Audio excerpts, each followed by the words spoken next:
Meus amigos aqui do canal Via Romana, como vão? Hoje nós estamos aqui para dar uma resposta ao senhor Augusto Nicodemos, intitulado Pastor Protestante, um palestrante conhecido em todo o Brasil, no meio protestante, e que recentemente falou sobre Maria não ser a mãe de Deus. Então, o nosso vídeo aqui hoje é sobre se Maria é ou não a mãe de Deus. Perfeito? Vou aqui contextualizar o porquê dessa resposta ao Augusto Nicodemos. No dia de ontem, ontem ou anteontem, agora não me recordo bem, rolou um vídeo nas redes sociais, uma edição, evidentemente, onde um canal, também não me recordo que canal é este, pinçou algumas falas de Augusto Nicodemos a respeito do assunto, Maria, Mãe de Deus. Então, primeiro pegaram Augusto Nicodemos falando sobre Jesus Cristo e depois pegaram ele falando sobre Maria.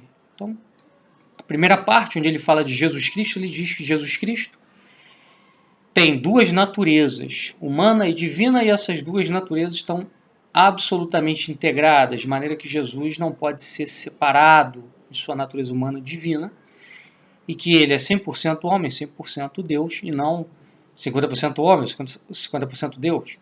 Uma parte homem, uma parte Deus. E nisso ele está absolutamente correto. Esta é a verdadeira fé, a fé dos cristãos desde as origens, aquilo que foi ensinado pelos apóstolos, foi transmitido pelos papas, pelos doutores, pelos santos.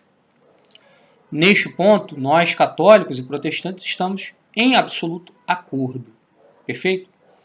Agora, o Augusto Nicodemos vai depois dizer, na outra parte do vídeo, sobre Maria, se Maria é mãe de Deus ou não. E daí ele cita um silogismo usado por alguns católicos, um silogismo bem simplório que parte do seguinte pressuposto: Jesus é Deus, Maria é mãe de Jesus, logo Maria é mãe de Deus.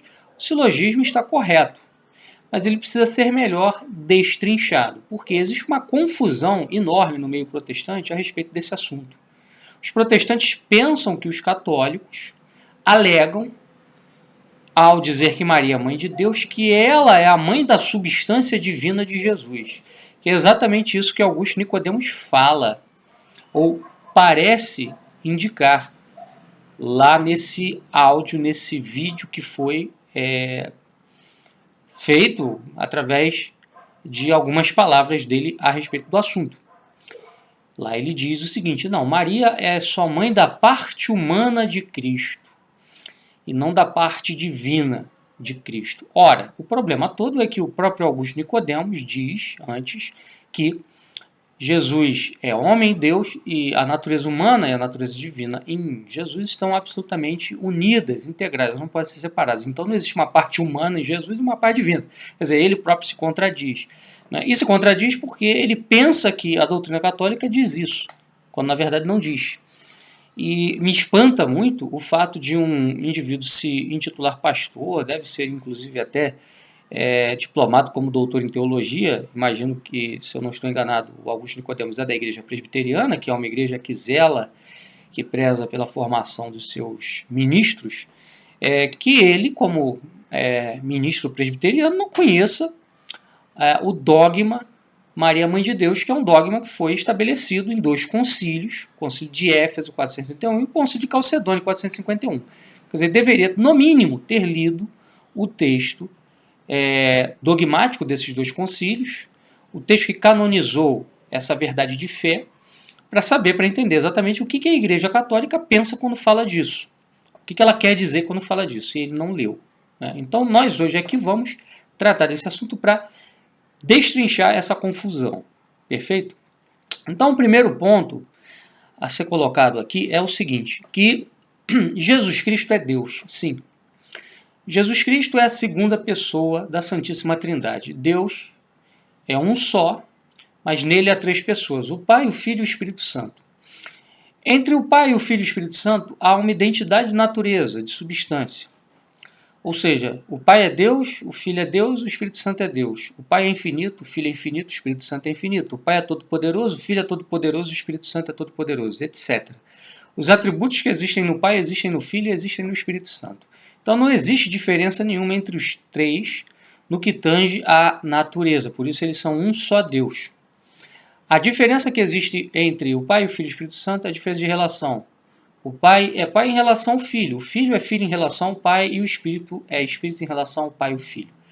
O Filho procede do Pai e o Espírito Santo procede do Pai através do Filho, pelo Filho. Perfeito? Então, a diferença que há entre as pessoas divinas é uma diferença de relação, não de substância. Quanto à substância, elas são idênticas. Portanto, Jesus é Deus com o Pai e o Espírito Santo.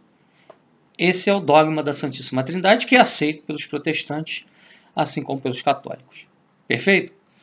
O segundo ponto que nós temos que distinguir aqui é que a natureza divina da pessoa de Jesus, ela existe desde toda a eternidade. Jesus era Deus antes de se encarnar no seio de Maria, porque ele foi gerado desde toda a eternidade pelo Pai. Não foi criado, foi gerado, ou seja, ele saiu do Pai por um ato geracional, né? Não criacional, ou seja, geracional, porque desde todo sempre o Pai gera o Verbo, o Pai pronuncia o seu Verbo, então Cristo é eterno com o Pai e com o Espírito Santo. A eternidade é uma das atribuições de Deus. Então, Jesus existia desde toda a eternidade junto do Pai e do Espírito Santo. Tá? Então, quanto à sua natureza divina, não cabe falar de que Maria gerou sua natureza divina. Não é disso que os católicos falam quando eles dizem que Maria é mãe de Deus. Nós não dizemos que Maria é mãe de Deus porque ela gerou a natureza divina de Jesus. Isso é ridículo. A igreja nunca ensinou isso. O que a igreja ensina é outra coisa. Bom, mas Jesus, sendo Deus desde toda a eternidade, ele se fez homem num determinado momento da história humana. Mais especificamente, há 2019 anos atrás. Ele se fez homem. Ele se fez homem no seio de Maria. Perfeito? Então, o que aconteceu quando Cristo se fez homem no seio de Maria? O anjo Gabriel anuncia a Maria dizendo o seguinte: olha, tu serás a mãe do Filho de Deus. Esse que nascerá de ti é o Santo de Israel. É o Santo de Deus. Ou seja, o que é santo? Santo é aquele que é transcendente, supremo, separado, distinto de toda a criação. Deus é o santo por excelência. Né? Santidade é um atributo de Deus. E Jesus, por ser Deus, ele é chamado pelo anjo de santo. E ele diz já, daquele que está no ventre de Maria, que foi gerado pelo poder do Espírito Santo no ventre dela, que ele é o santo de Israel, o santo de Deus. Ou seja, hoje Gabriel deixa claro que desde o ventre de Maria, Jesus é santo. Se ele é santo, desde o ventre de Maria ele é Deus. Perfeito? Então como é que fica essa questão? Natureza divina de Jesus existe desde toda a eternidade, porque ele é Deus desde sempre. Ele é o verbo de Deus. Deus pronuncia o seu verbo desde toda a eternidade. Então, Jesus existe com o Pai e o Espírito Santo desde sempre. Tá? Mas ela gera dentro dela a pessoa de Jesus que vai assumir a carne humana, a condição humana. Vai assumir um corpo humano, uma alma humana. Tá? Então, é possível dizer que Maria é só a mãe da parte humana de Jesus? Não. Porque em Jesus não há uma parte humana e uma parte divina. Em Jesus há a união das duas naturezas, divina e humana, numa única pessoa, que é a pessoa do Verbo, que é o próprio Cristo. Perfeito? Então, quando nós dizemos que Maria é mãe de Deus, nós dizemos que Maria é mãe de Deus não porque ela gerou a natureza divina de Cristo, mas porque ela gerou a pessoa de Jesus Cristo, que é o Verbo de Deus, que é Deus e homem. Ou seja, ela gerou a pessoa. Em Jesus há apenas uma pessoa, que é a pessoa do Verbo, e duas naturezas, divina e humana, unidas na pessoa, unidas absolutamente, integralmente. Não existem, como o próprio Augusto Nicodemos diz, divisão em Jesus. Não existe uma parte divina e uma parte humana. Portanto, falar que Maria gerou a parte humana de Jesus é um absurdo. Maria concedeu a Jesus os elementos físicos do seu corpo, mas quem é a pessoa que está sendo gerada com um corpo dentro de Maria? É o Verbo de Deus. É Jesus Cristo que é Deus e homem ao mesmo tempo. Vamos ver aqui o que o concílio de Éfeso 431 fala sobre essa questão de Maria, mãe de Deus. Vamos lá. A heresia nestoriana via em Jesus Cristo uma pessoa humana unida à pessoa divina do Filho de Deus. Percebam bem. Nestório, que era um heresiarca, um bispo, que defendia essa doutrina, dizia que Maria não era mãe de Deus, que era, na verdade, apenas mãe de Cristo. Tanto que Nestório chamava Maria de Cristotoco, não de Theotoko. Theotoko vem do grego, que era a língua usada pelos cristãos primitivos, depois passou a ser o latim. Theotokos significa Theos, Deus, Tokos, mãe de Deus. E Nestório dizia, não, Maria não é mãe de Deus, é mãe de Cristo. Cristotoco.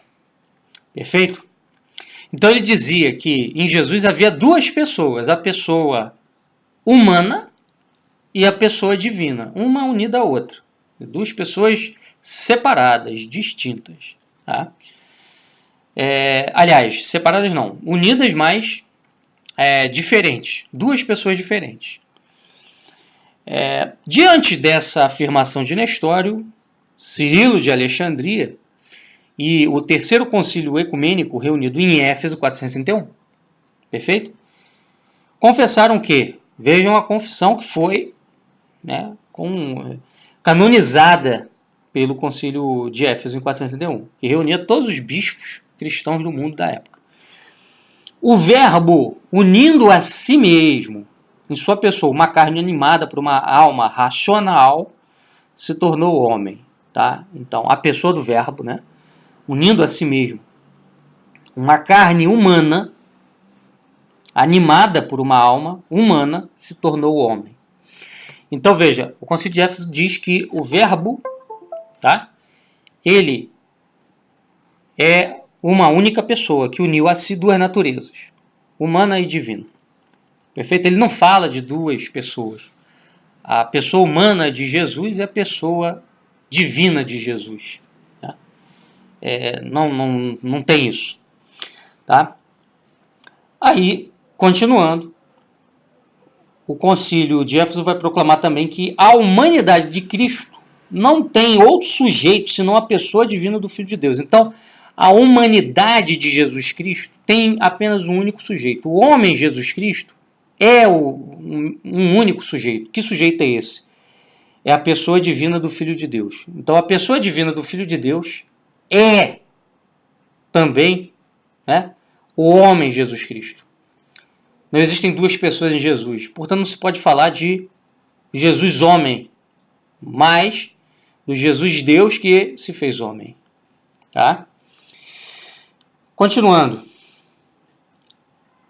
Essa pessoa divina do Filho de Deus assumiu a humanidade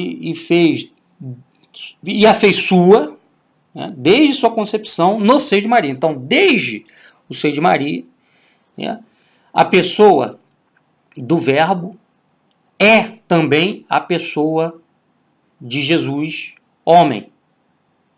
A pessoa humana de Jesus é a pessoa divina de Jesus. Não existem duas pessoas. É a mesma pessoa. Continuando aqui. Em 431, Éfeso vai proclamar de uma forma definitiva o dogma de Maria, Mãe de Deus, nestes termos. Vamos lá, os termos do concílio. Mãe de Deus, não porque o verbo de Deus tirou dela sua natureza divina, que é o pensamento do Nicodemos. Ele pensa que nós católicos consideramos, quando falamos isso, que Jesus tirou a sua natureza divina de Maria. Isso é absurdo, Maria é uma criatura. A natureza divina ela é eterna, ela existe desde sempre. Então não é Maria que gera a natureza divina de Cristo. Então, mãe de Deus, não porque o verbo de Deus tirou dela a sua natureza divina, mas porque é dela que ele tem o corpo sagrado dotado de uma alma racional, unido ao qual, na sua única pessoa, se diz que o verbo nasceu segundo a carne. O verbo nasceu segundo a carne, com uma única pessoa, que é ele mesmo, verbo, o verbo de Deus, unindo-se à humanidade. Então, nós dizemos que Maria é mãe de Deus porque ela gerou a pessoa do verbo em seu seio segundo a carne. E não porque nós dizemos que ela gerou a natureza divina, que é o que está na cabeça de muitos protestantes e do Augusto Nicodemos. Para a gente terminar aqui, cabe dizer que o dogma mariano de Maria, Mãe de Deus, no fundo, é um dogma cristológico. Todos os dogmas marianos, nós não vamos entrar aqui no mérito de cada um deles, mas somente neste, todos os dogmas marianos, eles têm por finalidade proteger o dogma cristológico. Qual é o dogma cristológico fundamental? Que o verbo nasceu segundo a carne, o verbo se encarnou, ou seja, Deus mesmo se fez carne. A pessoa divina do Filho se fez homem. Então, de maneira que nós não podemos falar de um Jesus homem e de um Jesus Deus. Não. É um só. É uma só pessoa. A pessoa de Deus unida à natureza humana. Duas naturezas, divina e humana, numa só pessoa, que é o Verbo. Se nós dizemos que existe uma pessoa humana de Jesus e uma pessoa divina, então nós separamos Jesus. E aí nós colocamos em xeque a encarnação, porque isso pode resvalar para a conclusão de que, no fundo, Deus não se fez homem. Poderíamos chegar ao ponto de dizer que Deus apenas se acoplou à natureza humana de uma forma adocionista, que é uma heresia, segundo a qual Cristo era um homem ao qual Deus o adotou como filho a partir do batismo. Então, quer dizer, o Espírito de Deus veio sobre ele, ele foi adotado como filho de Deus e se tornou filho de Deus por adoção. É porque um Espírito veio sobre ele. O Espírito de Deus veio sobre ele. É o adocionismo, uma heresia, que vai colocar em xeque justamente a encarnação do Verbo. Não é isso? E, por outro lado, nós podemos cair num outro problema, que é o problema relacionado à redenção. Porque Cristo veio ao mundo para redimir a humanidade do pecado. Isso é uma questão que é pacífica, ponto pacífico entre protestantes e católicos. E como é que ele operou essa redenção? Na cruz do Calvário. De que forma? Morrendo. Morrendo como Deus e como homem. Era preciso que Jesus fosse Deus e homem ao mesmo tempo. Por quê? Adão e Eva cometeram um pecado, e esse pecado ele gerou uma dívida, uma culpa infinita, porque Deus é infinito. Então a ofensa dirigida a Deus gera uma culpa infinita. O homem é finito, ele não pode pagar uma dívida infinita. Só Deus pode pagar a dívida infinita gerada pelo pecado. Perfeito? Então era preciso que Deus morresse na cruz para pagar os nossos pecados. E Deus, para morrer na cruz, ele precisa se tornar homem, porque Deus, pela sua natureza divina, não morre. Ele só morreria se ele estivesse unido à natureza humana. De maneira que se a gente diz que existe uma parte humana em Jesus e uma parte divina, então nós podemos cair numa outra heresia, que é de Cerinto, gnosticismo de Cerinto, que dizia o seguinte, que Cristo não era Deus, que nele veio habitar o Espírito de Deus, uma heresia parecida com o adocionismo, e que na hora da cruz, Cristo morreu como puro homem, porque o Espírito teria saído dele e voltado para o céu. O Espírito do Filho de Deus. Perfeito? Então nós caímos aí num problema enorme. A própria redenção ficaria em xeque se nós negarmos que Maria é mãe de Deus. Se nós negarmos que Maria é mãe de Deus, nós teremos que concluir que existe uma parte humana e uma parte divina em Jesus. E daí nós teremos que concluir que Jesus, quando morre na cruz, morre como mero homem. E que então ele não foi capaz de operar a nossa salvação. Porque era preciso que ele fosse Deus ali para oferecer um sacrifício perfeito, sem mancha, que fosse aceito por Deus, capaz de pagar a dívida infinita do pecado que o homem havia cometido. Então era preciso que ele fosse Deus, porque só Deus tem um amor infinito, capaz de oferecer um sacrifício infinito a Deus. E só o homem poderia também praticar esse sacrifício, porque foi o homem quem cometeu o pecado. Então era preciso que ele fosse Deus e homem ao mesmo tempo. Então não pode haver uma parte humana e uma parte divina em Jesus. Logo, é preciso que Maria tenha sido realmente a mãe de Deus. Senão nós pomos em xeque o dogma cristológico da encarnação e da redenção. A encarnação do Verbo e da redenção pelo sacrifício do Verbo. Perfeito? Então era isso que nós queríamos falar aqui hoje. Os protestantes, infelizmente, estão no caminho do erro. E se você protestante está assistindo este vídeo, a hora é essa. Se torne católico, porque Só na Igreja Católica existe a fé completa. Um abraço a todos, fiquem com Deus. Até a próxima.